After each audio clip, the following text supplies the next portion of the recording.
హైదరాబాద్ బేగంపేటలోని Ola electrical vehicle showroom ముందు వినియోగదారులు ఆందోళనకు దిగారు. ఓలా ఎలక్ట్రికల్ వాహనాల్లో సాంకేతిక లోపాలతో అనేక ఇబ్బందులు పడుతున్నామని అంటున్నారు వినియోగదారులు.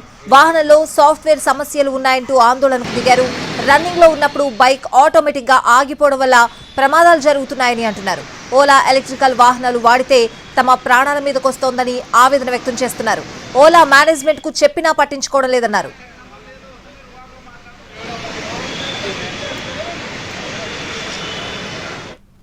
తీసుకుపోయినా నాకు నెల 15 రోజులకి ట్యాంక్ మోడ్ మీద మా కొడుకు బండి నడుస్తుంటే సడన్ గా షాక్ అబ్జర్వ్ ఇరిగిపోయి మొత్తం రోడ్డు మీద ఇట్లా రాసుకపోయింది. మొత్తం రాసుకుపోయి దెబ్బలు తాగినాయని చెప్పేసి నేను మా ట్రీట్మెంట్ అయిపోయిన తర్వాత షోరూమ్కి వచ్చేసి అడిగిన, అరే ఇప్పుడు ఈ బండి మీ నెగ్లెన్సీ వల్ల మీరు బండి 15 రోజులు పెట్టుకొని నాకు సస్పెన్షన్ చేసేయలేదు.